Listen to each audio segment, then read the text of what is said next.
Okay, so picture this, right? You've got the hero, epic quest done, evil defeated, they finally come home. Mm-hmm. The triumphant return. Exactly. Flags waving, cheers. Everyone expects, peace, happily ever after. Yay. But what if? What if the hero just can't stay? What if the home they saved doesn't feel like home anymore? Yeah, it's a really powerful twist on that classic story. It Yep. suggests that victory can have these hidden, lasting costs. It really does, and that's what we're diving into today. J.R.R. Tolkien's world, and specifically Frodo Baggins. Ah, Frodo. He saves Middle-earth, gets back to the Shire, but ultimately he leaves. It's a part of the story we all know, but maybe we haven't fully unpacked Yeah. why he had to go. And what's so interesting, I think, is how Tolkien uses Frodo to kind of shatter that myth of the hero who just bounces back perfectly. It's this really poignant look at trauma, at alienation you don't always see in heroic stories. Absolutely. So our mission for this deep dive is to really get into why Frodo couldn't stay put. Right. We're going to look at all the layers, physical, psychological, even spiritual.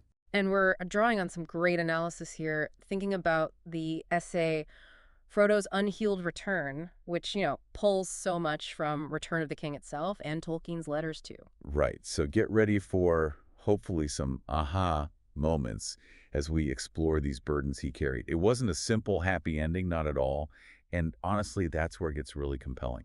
It really is. It's about finding that sort of quiet nobility in what Tolkien actually called the long defeat, a different kind of heroism. Okay, so where do we start unraveling this? Maybe the most obvious place is the physical aspect, the wounds he carried. Definitely. That seems like a solid starting point. Because even after Sauron's gone, his body remembers, it keeps score. You mean like the Morgul knife wound from Weathertop? Exactly that. Remember, Aragorn himself warned him back then, didn't he? That he might never be completely free of it. Yeah. And we see that play out every year on the anniversary of the attack. That pain flares up. And it wasn't just Weathertop, was it? There was also Shelob. Oh, absolutely. That sting, the venom. Mm. It's described as truly altering him. These aren't just scratches. They're deep, recurring physical afflictions. There's that line where he talks about the ring being gone, saying, now all is dark and empty. And Sam tries to cheer him up, talking about the Shire. And Frodo just says, yes, I remember, but I do not feel it any longer.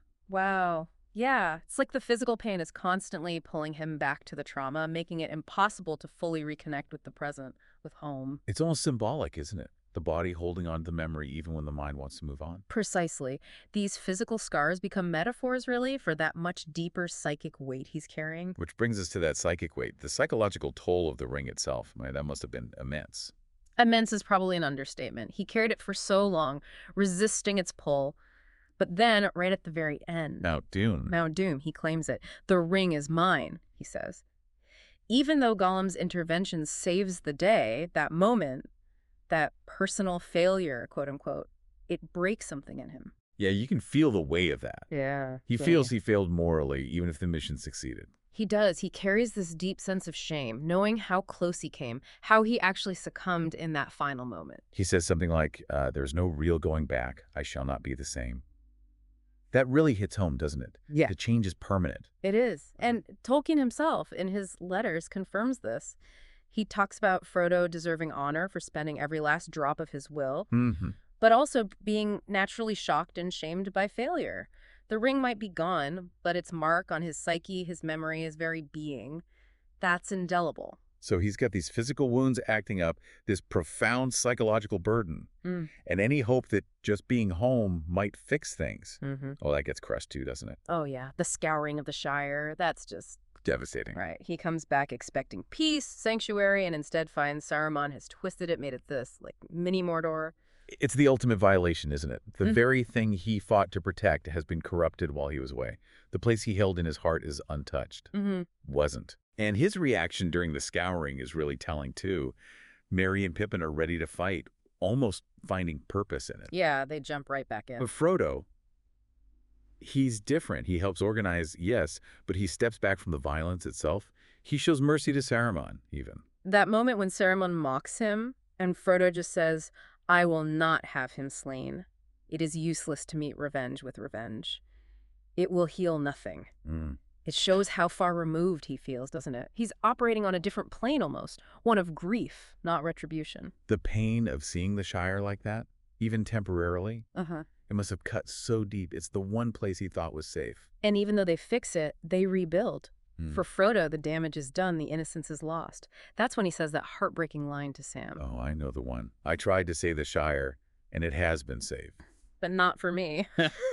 Yeah, that just encapsulates his feeling of utter alienation. The victory is real, but he can't share in it.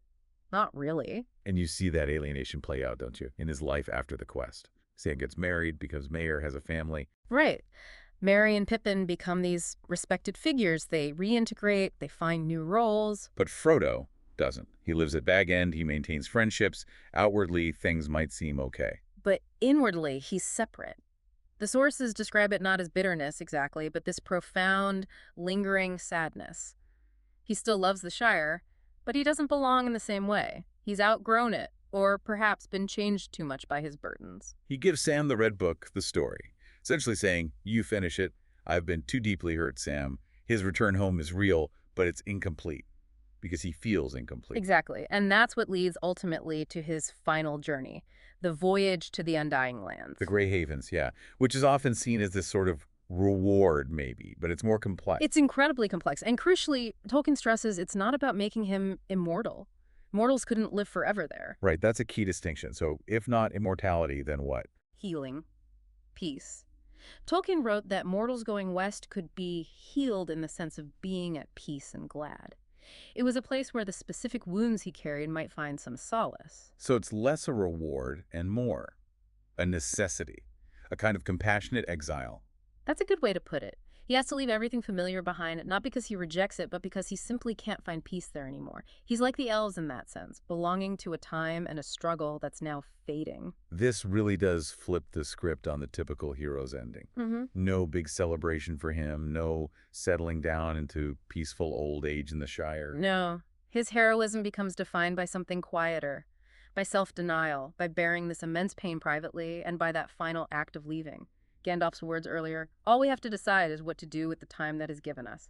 Frodo lives that out completely. He gave everything. He really did. The analysis calls his story maybe the most tragic, but also the most spiritually deep. His leaving isn't a failure to readjust. Not at all. It's proof of the depth of his sacrifice. Tolkien even compared it to an Arthurian ending, passing into the West. That image at the Grey Havens, it's not triumphant, it's quite somber, isn't it? A quiet farewell. It is. It signifies a heroism that went far beyond just destroying the ring. It continued long after. So pulling it all together then, why couldn't Frodo stay? Because fundamentally the cost was too high. The physical wounds, the psychological trauma, the disillusionment of the scouring. And the resulting alienation. He'd given too much of himself. Staying in the Shire meant constant reminders of a pain that couldn't be healed there. His departure wasn't running away. It was the final act of his service almost.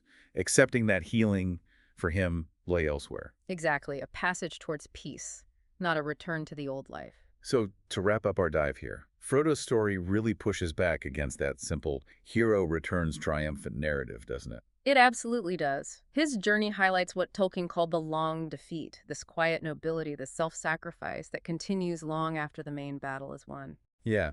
His leaving for the Undying Lands wasn't about escaping death, but seeking a specific kind of peace, a healing the Shire, despite being saved, just couldn't offer him.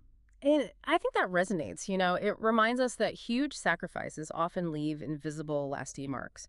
That healing doesn't always mean going back to exactly how things were. Right. Sometimes peace means moving towards something new, not just restoring the old. A tough lesson, maybe, that not all wounds heal in the place they were made. And that some kinds of heroism are about what you quietly give up long after the crowds have gone home. So maybe a final thought for you listening. What does Frodo's quiet, almost sorrowful departure teach you? About courage, maybe. About trauma's long shadow. Or even just about what a happy ending really looks like for a hero. It definitely challenges those easy answers, doesn't it? Makes you think about the real cost of saving the world.